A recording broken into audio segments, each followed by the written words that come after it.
Hello everyone, I'm Shannon SLATTON in New Hope, where today a nonprofit and a home builder are coming together in a new beginning.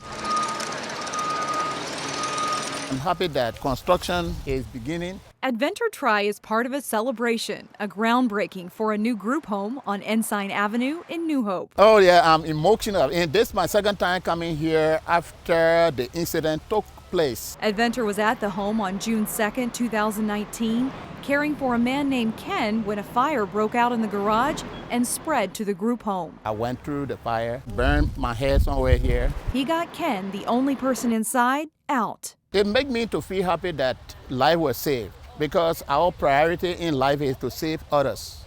And if you see life saved, you should be thankful to God. We lost a house, which is devastating for us, but it wasn't tragic. We didn't lose any lives, so just so grateful that ADVENTOR was there and knew what to do. Bill Schultz with the nonprofit Opportunity Partners said rebuilding here almost didn't happen. Super exciting. We've been waiting on this, and we're a little unsure that it was even going to happen because with COVID, we've had to shut down. We lost a lot of our revenue, so with their generosity, this has made it all feasible. That generosity came about because someone at Opportunity Partners saw a story. DENALI had put an article in a magazine regarding developing and planning spaces for children with special needs. So Opportunity Partners reached out to DENALI Custom Homes. It was close to my heart. They came in the office, we met, and they said, "Do you want to think about it?" And I said, "No, we'll do it." Construction kicked off Tuesday. The 4-bedroom home will allow people to age in place, and it should be done in about 6 months. It's a real challenge in our community and many communities across the country. As kids with special needs turn into adults, there's very little places for them to go. When we lose a place, it's really important to build it again. In New Hope, Shannon SLATTON, CCX News. Hi, I'm Neil Pursley, and behind me is Medicine Lake and the very beginnings of Bassett Creek. Now, this is where it begins, but did you ever wonder where it ends up? Most people would say, I bet it ends up in the Mississippi River, and they'd be correct. But did you ever wonder exactly where in the Mississippi River it ends up? I got to find out, and I'll take you there. The Bassett Creek watershed encompasses 40 square miles and includes parts of most all the cities in the Northwest Metro. In Plymouth and Golden Valley, we see Bassett Creek meandering through neighborhoods, golf courses, and under roadways. But there is a point after it crosses into Minneapolis that Bassett Creek disappears. The creek runs through a massive tunnel on its way to the Mississippi, right through downtown Minneapolis. The Bassett Creek Tunnel even runs right under Target Field on the third base side. I don't think we've had the Corps of Engineers draw it down like this in the whole time I've been on, which is a couple of decades. Every once in a while, that 1.7-mile long tunnel needs inspection. And the significance of it is the key is that it gives all of the interested parties, which is the Commission, the City of Minneapolis, and the Army Corps of Engineers, a chance to go up and make sure this tunnel, which is a huge and important piece of infrastructure, is in good shape. The normal water level in the Mississippi usually completely submerges these tunnels, so you don't even know that this is Bassett Creek. So by lowering the water, it allows our inspectors to get into the tunnel and walk upstream where areas which is usually submerged. The planning between various entities to draw down the river this much literally took years of coordination. So this tunnel mostly follows 2nd Street up to 3rd Avenue, and then 3rd Avenue transitions to another double box culvert structure. But the interesting feature in there is that there's a 35-foot drop structure. So you get to the upper part of this tunnel, there's essentially a waterfall in the middle of the city that drops 35 feet. The culverts full of sand and sediment aren't really a major concern. During a flood event, the hydraulic forces generated would blow that material right out into the river.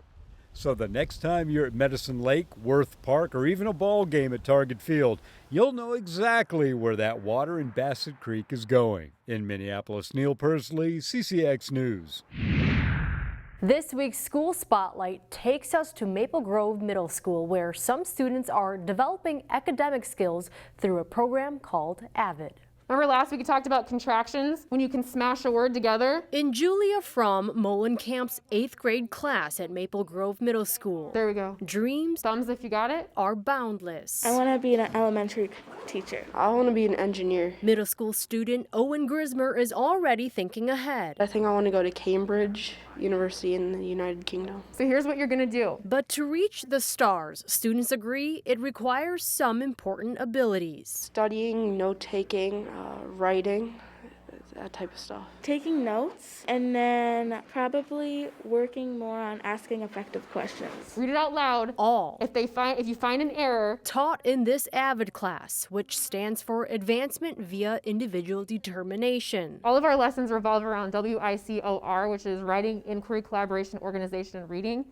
Put together, that's WICKER. Then you want to... Those skills, along with critical thinking, are taught at an early age to prepare students for life after middle school. Students don't always feel comfortable and prepared when they enter sort of the cultural space of higher education.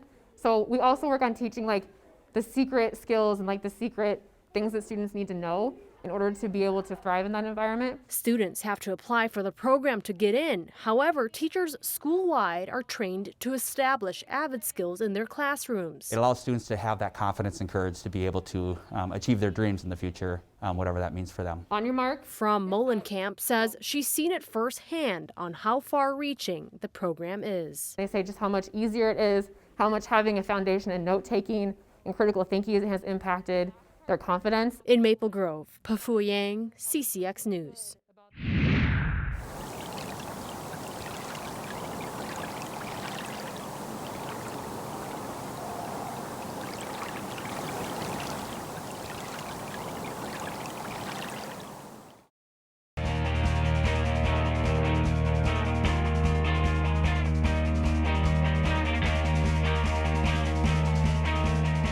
The high school soccer playoffs start this week. As Jay Wilcox reports, the Wayzata boys are trying to build on a superb regular season.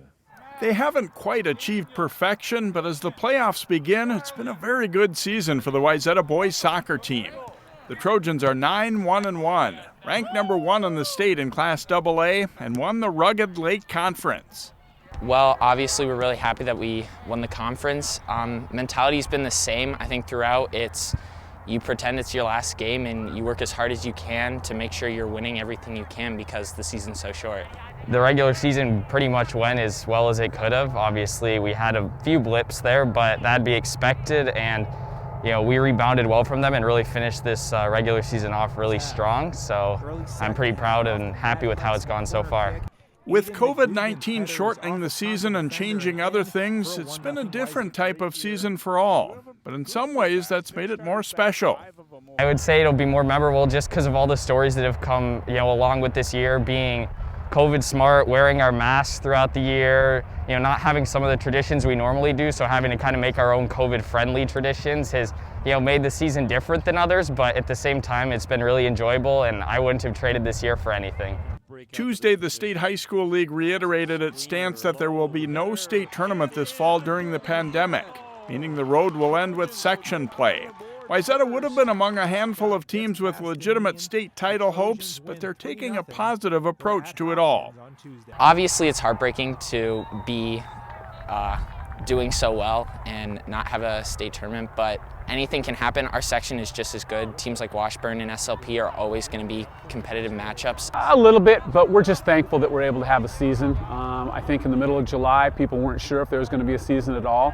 So I know myself, I'm thankful. I know the players are thankful that we've been given the opportunity that we have, even a shortened season to no state tournament. And we just have to get through the first game of sections to start with. Postseason play starts Wednesday as top seed Wayzata hosts Cooper in the Section 6AA quarterfinals. Jay Wilcox, CCX Sports. Unbelievable, 3 seconds remaining. Watch for highlights of Wayzata's match with Armstrong on our website at ccxmedia.org. The high school volleyball season is now underway after a late start due to COVID-19. Wayzata graduated a lot of talent from its state title team from last season. Jason Malillo has the highlights from the Trojans match against Hopkins. In volleyball, defending state champion Wayzata visiting Hopkins. Set 1, Stella Swenson back set for Emma Gorger, and she hammers it for Wayzata. Swenson sets again, this time to her sister Stella Swenson, and she gets the kill. Jaden Morrison sets up 6'1" freshman Avery Jesuits, and she puts it down. Trojans win 25-4. Set 2, it's Swenson to Swenson again. Stella the set, Olivia the kill for Wayzata. Swenson with the short set for Mel Goldstein, and she splits the defenders for the kill and a 15-4 lead. Then on set point, Sophia Johnson gets the ace serve. Trojans win 25-7. Set 3 is more competitive. Luana Heyman back set for Sophia Matthew, and she rips the kill for Hopkins. Katie Revere answers for Wayzata with a big kill and a 13-6 lead. Matthew with another nice swing for the Royals, and it's down for the point. Then Heyman bangs the ace serve. Hopkins cuts the lead to 19-15, but Wayzata would win the game 25-18 for the sweep. Jason Malillo, CCX Sports. Thanks, Jason. The Trojans also swept Edina in the team's season opener. That's all for sports. I'm John Jacobson. Find more prep sports games and highlights at ccxmedia.org and follow us on social media.